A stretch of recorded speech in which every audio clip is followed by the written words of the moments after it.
فاذكروني أذكركم واشكروا لي ولا تكفرون يا أيها الذين آمنوا استعينوا بالصبر والصلاة إن الله مع الصابرين.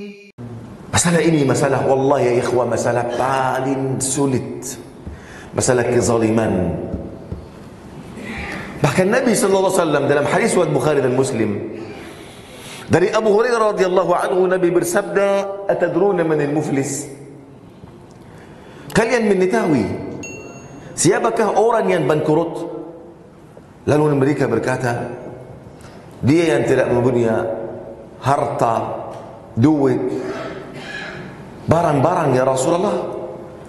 Lalu Nabi bersabda, tidak.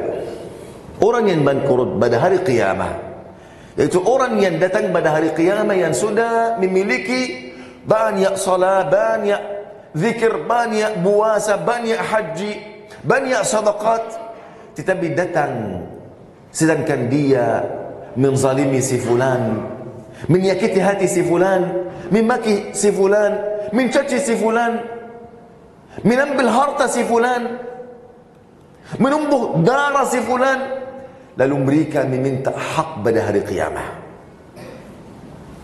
Bayangkan ini masalah hak ini. Ini bukan di badan mahsyar. Ketika engkau menzalimi saya, aku minta hak dari anda di badan mahsyar. Tidak. Ini setelah dihisab di badan mahsyar. Dan kita sudah berjalan di atas jalan yang lurus, mau masuk pintu surga, tiba-tiba ada orang yang mempunyai hak. Mereka menunggumu. Setelah semua hal yang sulit ini dilewati, masih yang paling sulit. Allahu Akbar. Lalu Nabi bersabda, mereka datang, mereka meminta haknya. Lalu Allah Azza wa Jalla suruh para malaikat menambil kebaikan dari orang yang menzalimi mereka dan dikasih kepada orang yang dizalimi. Jika kebaikannya sudah habis, maka dia akan menambil keburukan dari mereka dan dilemparkan atas dia, dan dia dan keburukan ini akan dilemparkan ke dalam api neraka, wal'iyadzu billah. Ikhwani dan akhwati yang semoga senantiasa dirahmati dan diberkahi oleh Allah Azza wa Jalla. Masalah kezaliman ini ada 3 jenis. Yang pertama, kezaliman yang tidak diampuni oleh Allah Azza wa Jalla sedikit pun. Yang kedua, kezaliman yang tidak dimaafkan juga oleh Allah Azza wa Jalla. Tapi ini terhadap makhluk. Kerana yang memiliki memaafkan ini orang yang engkau menzalimi mereka. Yang ketiga, kezaliman yang tidak dituntut, yaitu kezaliman seorang hamba terhadap dirinya sendiri. Yang pertama, kezaliman yang tidak diampuni sedikit pun, kezaliman yang besar, yaitu kesyirikan.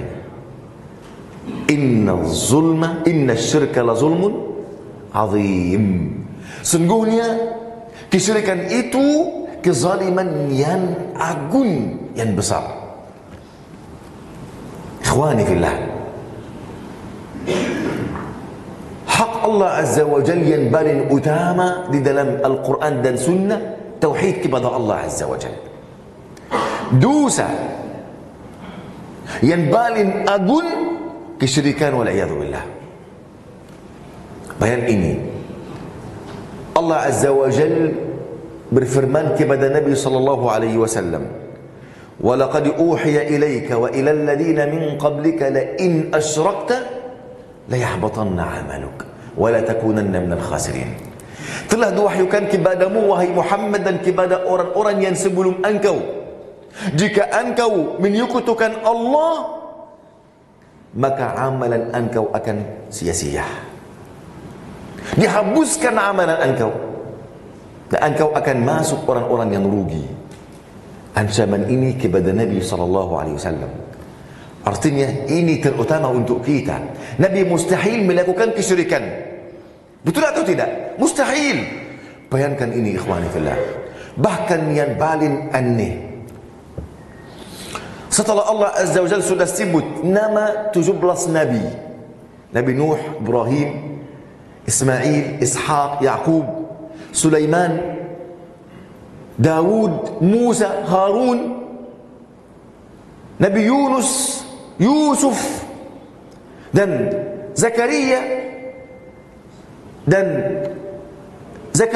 Ilyas, dan Yunus, dan Ismail, dan yang lain, 17 Nabi. Bukan mereka saja. Dan Allah berfirman, wa min abaihim wa dzurriyyatihim wa ikhwanihim, dan dari nenek moyang mereka, anak-anak mereka, saudara-saudara mereka, jika mereka menyekutukan Allah, maka hapuslah amalan mereka. La habita anhum ma kanu ya'malun. Subhanallah. Artinya ikhwani, ini masalah yang paling agung di dalam syariat Islam, yaitu masalah kesyirikan. Dan ini masalah yang sudah tersebar di tengah para muslimin ikhwani. Bagaimana tersebar ikhwani? Dan kita semua orang, baik besar maupun kecil, mereka menghafal surah yang paling pendek, Qul huwallahu ahad, Allahu samad. Bagaimana kita meyakini ini? Bagaimana kita bersaksi bahwasanya tidak ada ilah berhak disembahi dengan benar kecuali Allah saja? Dan ada di antara kita yang masih terjatuh di dalam sumur kesyirikan. Banyak yang masih menyembelih untuk jin, masih yang berikan hadiah untuk jin, yang masih percaya kepada dukun, yang masih percaya kepada tukang sihir, masih yang ragu terhadap keagungan Allah Azza wa Jal, masih yang tidak mau melaksanakan salat. Masih banyak ikhwani. Ini kesyirikan, kezaliman yang paling agung. Yang kedua ikhwani fillah, kezaliman yang tidak dimaafkan oleh Allah Azza wa Jal, kerana yang memiliki hak ini makhluk. Makhluk ini baik manusia, baik mukmin maupun kafir, faham?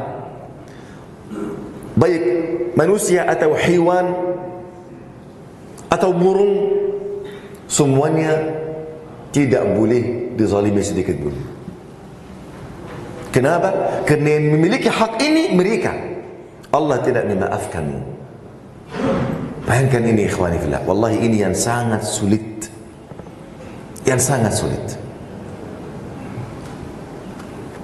Ini adalah kisah dari Harun al-Khurasani.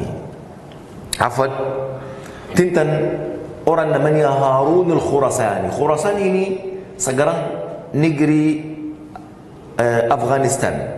Sekarang negeri Afghanistan. Dulu namanya Khurasan. Dan ini kisah di zaman Malik ibn Dinar. Tahu Malik ibn Dinar? Salah satu imam tabi'in, kibar tabi'in, ahli zuhd, ahli ilm, ahli ibadah beliau radhiyallahu anhu. Lalu jika Malik ibn Dinar melaksanakan ibadah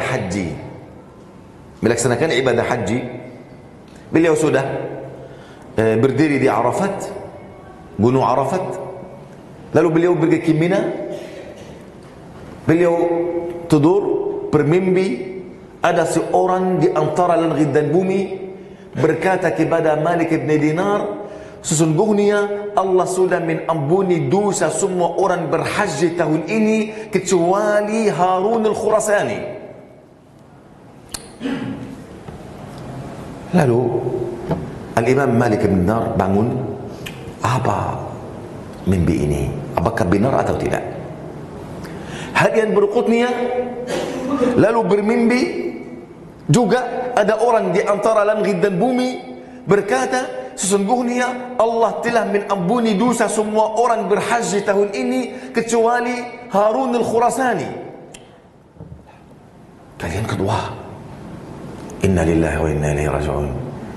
Hari yang ketiga, malam yang ketiga, beliau juga bermimpi. Orang yang tersebut berkata, sungguhnya Allah telah mengampuni dosa semua orang berhaji tahun ini kecuali Harun al-Khurasani. Pasti mimpi ini benar, bukan dari syaitan. Lalu Malik bin Dinar ketika sudah selesai haji, beliau menuju ke kafilah ahli Khurasan.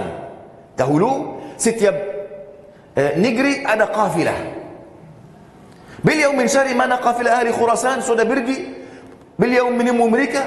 Beliau berkata, apakah ada orang di antara kalian namanya Harun al-Khurasani? Lalu mereka berkata, ya, dia orang yang paling baik di antara kita semua. Orang ahli ibadah, ahli zuhud. Sudah berapa tahun dia tidak meninggalkan haji walaupun 1 tahun saja. Di mana Harun al-Khurasani? Dia orang yang di sana yang melaksanakan salat. Lalu Malik bin Dinar berkata, saya pergi. Saya melihat orang sudah masuk usia, jengkutnya putih dan kurus sekali, dan dia sedangkan salat. Saya menunggu sampai dia sudah selesai salat. Saya berkata kepadanya, apakah engkau Harun al-Khurasani? Lalu dia berkata, iya. Mohon maaf, janganlah mengganggu saya. Saya dalam beribadah kepada Allah Azza wa Jalla. Lihat, dia semangat sekali, faham, untuk beribadah. Tidak mau ada waktu sia-sia sedikit pun. Lalu berkata, kamu siapa? Malik berkata, aku Malik bin Dinar. Semua orang di zaman dahulu ini tahu Malik bin Dinar. Ini orang yang terkenal di semua dunia, ahli ilmu, ahli ibadah. Lalu berkata, Harun al-Khurasani berkata untuk dia, apakah Allah berikan tanda untukmu bahwasannya Allah sudah mengampuni dosa semua orang berhaji kecuali Harun al-Khurasani? Bagaimana engkau tahu? Lalu dia berkata, tinggalkan aku. Lalu Malik berkata, demi Allah, harus cerita kepadaku supaya menambil pelajaran. Kenapa Allah tidak mengampuni dosamu? Lalu Harun al-Khurasani berkata, saya sejak 40 tahun. Sekarang umur beliau hampir 80 tahun. Sejak 40 tahun saya setiap tahun berhaji, dan setiap tahun Allah menerima orang saleh sepertimu untuk berikan kabar kepada saya bahwasanya Allah tidak mengampuni dosa saya sama sekali. Ya, engkau lakukan apa? Lalu dia berkata, waktu saya masih muda, saya orang bermaksiat, orang fasik. Senantiasa aku mabuk khamar, melakukan zina, maksiat, dan saya memiliki kawan juga seperti saya.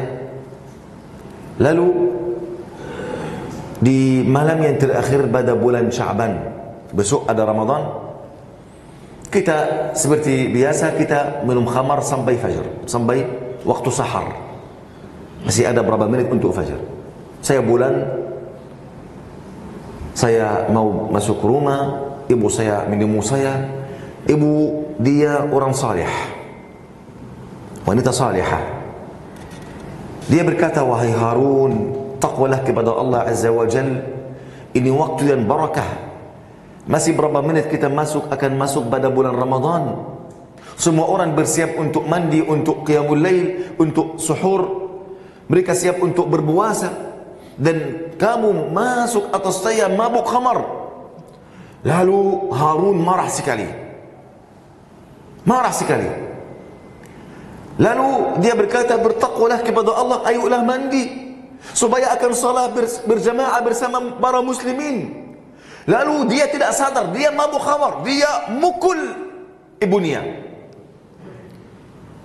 Lalu ibunya berkata, marah dan berkata, semoga Allah melaknati engkau. Tidak Tidak cukup engkau mabuk khamar, engkau memukul ibumu. Lalu dia berkata, aku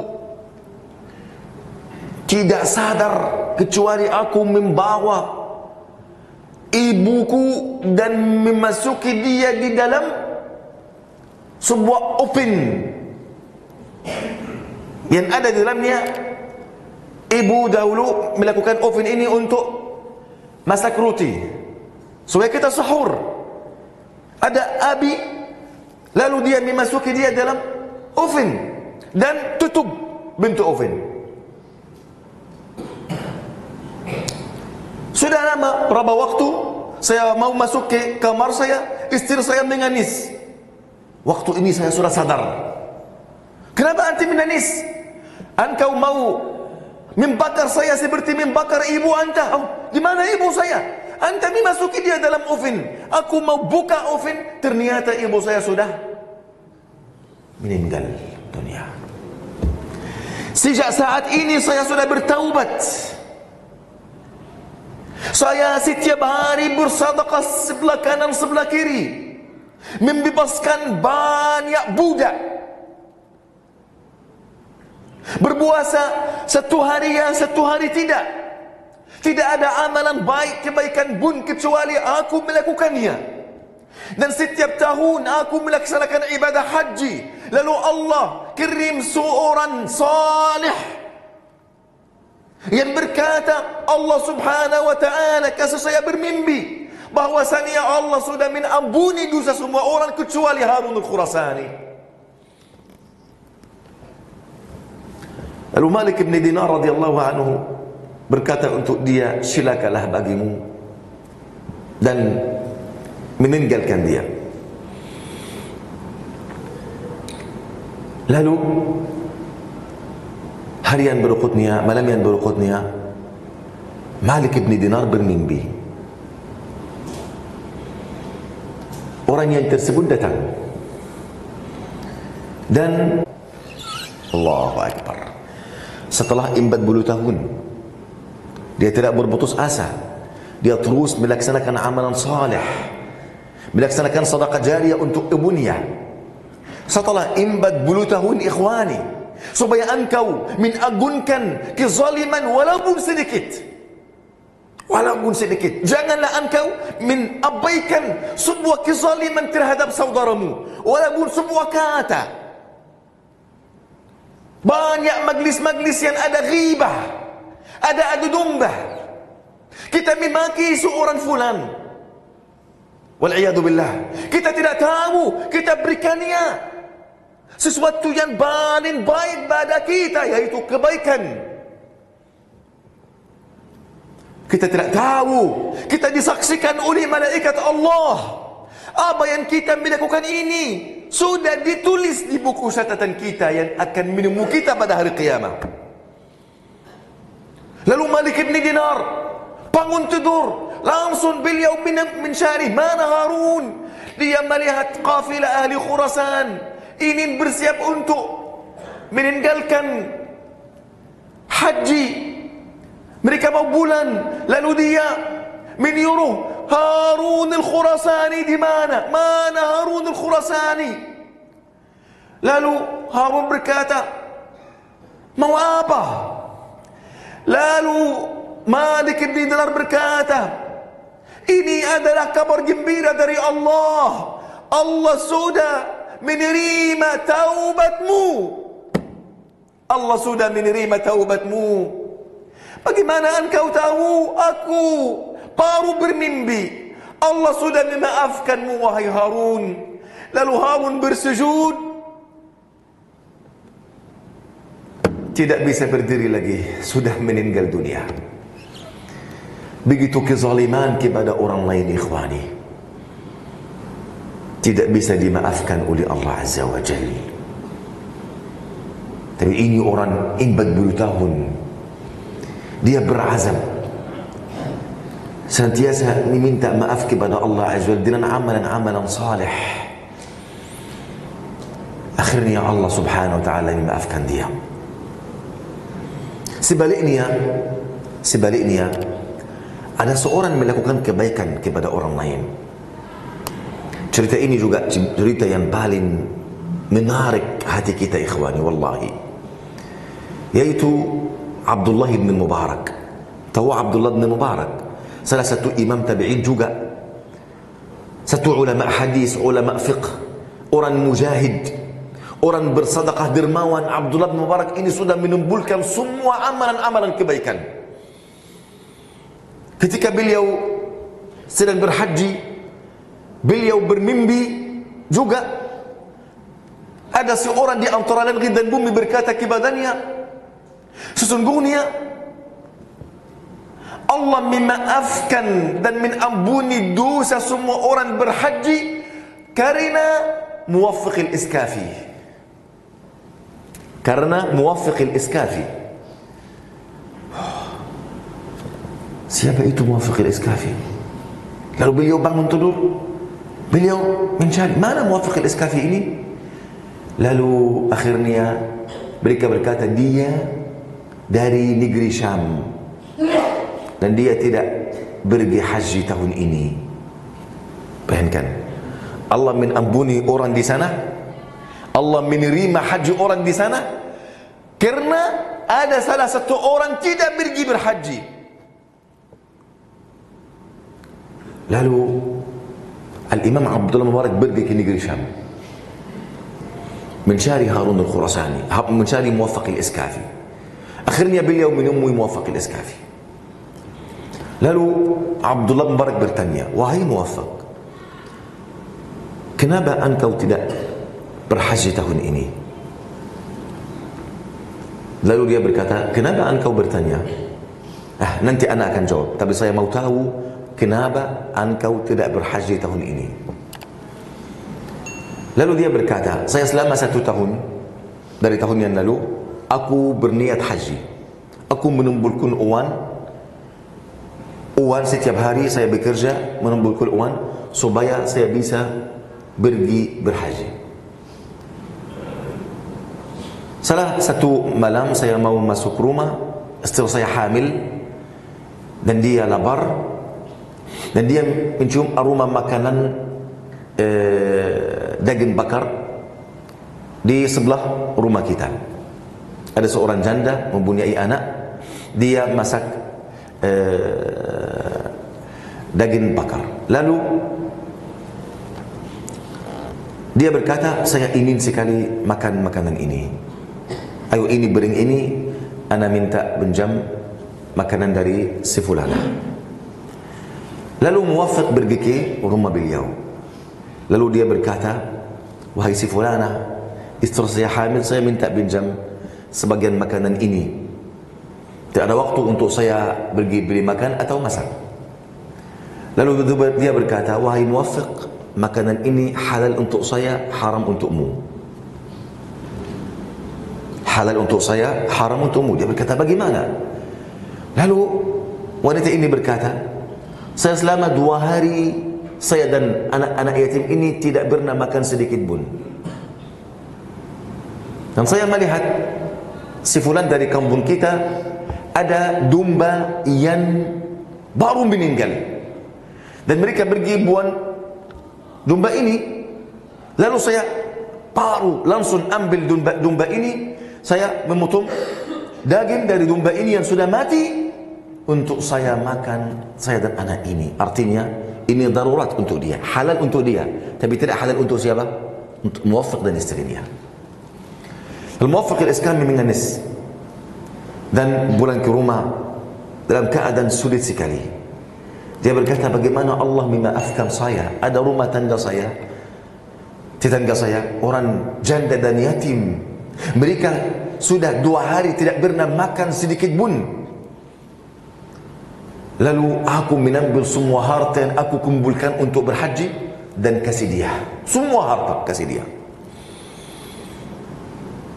Oleh kerana itu aku tidak berhaji. Kenapa engkau bertanya? Lalu dia berkata, kerana aku bermimpi sedangkan aku melaksanakan ibadah haji. Ada yang berkata, Allah telah menerima amalan orang yang berhaji kerana Muwaffiq al-Iskafi, kerana engkau. Allahu Akbar. Ikhwani fillah, hal ini hal yang paling sulit, masalah kezaliman kepada orang lain. Dan janganlah engkau menyangka bahwasanya kezaliman engkau terhadap orang lain tidak ada balasan baginya. Engkau harus meyakini ini, pasti ada balasan di dunia sebelum akhirat. Di dunia sebelum akhirat ada balasan besar sekali. Bagaimana ini? Dengar cerita ini juga. Ini salah satu orang sudah masuk usia, berumur hampir 60 tahun atau 50 tahun. Beliau ketika sudah selesai salat fajr di masjid jamaah, ada satu jalan masih gelap. Dia menemui jalan ini, berjalan di jalan ini, melewati jalan ini, maka ada seorang menangis, suaranya tinggi. Tolonglah, tolonglah, tolonglah. Saya pergi melihat ada orang membunuh dia, pedang masih ada di perut dia, dan orang ini dalam keadaan kritis, dalam sakratul maut. Saya mau besar ini mau keluarkan dari perutnya, saya mau megang, mau keluarkan, maka ada banyak orang datang. Sedangkan saya apa? Memegang besar ini dan orang sudah meninggal dunia. Artinya di mata orang ini, siapa yang membunuh orang yang dibunuh ini? Orang tersebut. Mereka membawa orang ini ke qadi. Wahai qadi, kita melihat si fulan ini membunuh orang yang sudah meninggal dunia ini. Subhanallah. Lalu qadi, ada dalil dan ada orang bersaksi. Harus ada qisas, betul atau tidak? Dia berkata, saya tidak melakukan hal ini, saya lepas diri dari hal ini. Kita menhukumkan sesuai dengan mata kita dan orang yang bersaksi. Mereka sudah, wahai manusia sekalian, semua orang berkumpul untuk melihat qisas. Wahai manusia sekalian, saya bersaksi kepada Allah Azza wa Jal, aku lepas diri dari orang yang telah meninggal dunia ini. Tetapi qisas ini qisas adil. Artinya saya sudah melakukan kezaliman seperti ini di zaman dahulu, 20 tahun yang lalu. Kenapa? Dia berkata, aku cinta kepada seorang wanita, mau pergi ke orang tua supaya saya nikah orang ini. Orang tua dia enggan, tidak mau sama sekali. Karena saya miskin dan fakir. Dia bekerja di atas sebuah perahu kapal, memindahkan orang dari sini ke sini di sebuah sungai. Ketika dia bekerja pada satu hari, maka ada sebuah wanita mempunyai anak kecil mau pergi ke kampung melalui kapal tersebut. Dia berkata, saya melihat wajahnya, ternyata dia apa? Wanita yang aku sudah cintai, dan orang tuanya enggan berikan wanita ini untuk saya. Ternyata dia sudah nikah dan sudah ada anak kecil. Dia sudah naik perahu saya, kemudian ketika kita di tengah sungai, tidak ada orang pun melihat saya ingin berzina bersama wanita ini. Dia enggan, dia menangis, dia takut. Dia berkata, takutlah kepada Allah. Ketika tidak ada orang melihat kita, maka Allah melihat kita. Saya seperti tidak mendengar apa aja. Harus anak melakukan hal ini. Waliyadzubillah. Lalu dia enggan.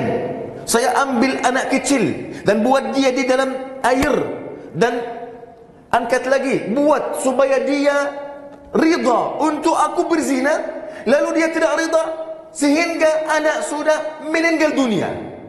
Aku buang dia di dalam sungai. Lalu dia menangis dan enggan untuk berzina. Lalu aku membunuh dia dan buang dia di dalam sungai. Tidak ada orang sedikit pun melihat kejahatan ini kecuali Allah Azza wa Jalla. Sekarang ini waktu qisas kezaliman saya dahulu 20 tahun. Dia menyangka semuanya sudah terlupa, tidak ada qisas di dunia, sedangkan qisas sudah terjadi walaupun setelah 20 tahun. Akhirnya dibotong lehernya, wal'iyadu billah. Oleh kerana itu ikhwani fillah, kita harus berhati-hati terhadap masalah kezaliman kepada orang lain, baik ucapan maupun menambil harta maupun menzalimi orang lain dengan apa aja. Kita harus memaafkan, kerana di dunia ini meminta maaf ini mudah sekali, tidak seperti meminta maaf pada hari qiyamah. Pada hari qiyamah tidak ada seorang pun akan memaafkanmu, walaupun anakmu. Pada hari qiyamah, setelah orang sudah melewati jalan yang lurus ingin masuk surga, ternyata ada anak perempuannya dan istrinya menunggu beliau, kerana mereka mempunyai kezaliman dari bapaknya. Ya Allah, beliau tidak menajari kita Islam dan Tauhid. Ya Allah, beliau mengabaikan kita di dunia. Beliau sebab kita akan masuk neraka, ya Allah. Lalu mereka menambil kebaikannya dan dia akan kembali ke neraka, wal'iyadzubillah. Dan mereka akan masuk surga, wal'iyadzubillah. Oleh kerana itu ikhwani fillah, di dunia semua hal akan mudah. Semoga Allah subhanahu wa ta'ala memaafkan kita semua. Allahumma amin, amin ya Rabbil Alamin. Ini kezaliman yang kedua yang Allah tidak memaafkan bimaluknya, wal'iyadzubillah. Yang ketiga, kezaliman atas dirimu sendiri. Orang tidak khusyuk di dalam salat, orang meninggalkan salat, orang tidak banyak zikir, banyak kelalaian, orang tidak hadir menuntut ilmu. Ini kezaliman terhadap dirimu sendiri. Ini engkau tidak dituntut oleh ini, tetapi engkau akan kurban kezaliman ini pada hari qiyamah, wal'iyadu billah. Tayyib,